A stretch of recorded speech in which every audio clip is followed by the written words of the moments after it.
আলহামদুলিল্লাহ এবার ত্রয়োদশ জাতীয় সংসদ নির্বাচনে আমরা যে উচ্ছ্বাসটা দেখেছি, মানুষ যেন স্বাধীনতার যে স্বাদটা প্রকৃতির সাথে ভোগ করছে।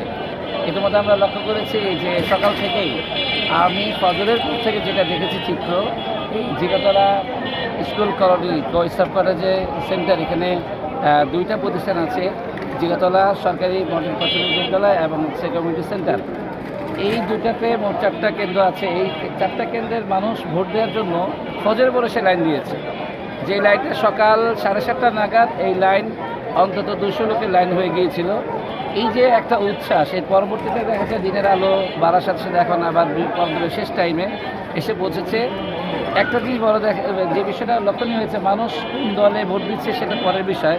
মূল বিষয় হচ্ছে যে মানুষ তার স্বাধীনভাবে মনের যে ব্যক্তিটা, অভিব্যক্তিটা, এটা প্রকাশ করে দিচ্ছে।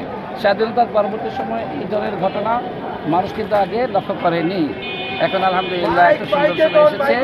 তো আল্লাহর কাছে আমরা আশা করি যেন মানুষ তার যেভাবে দিয়েছে তার প্রকৃত যে কী বলে যে অর্জনটা, বিজয়টা দেখতে পায়।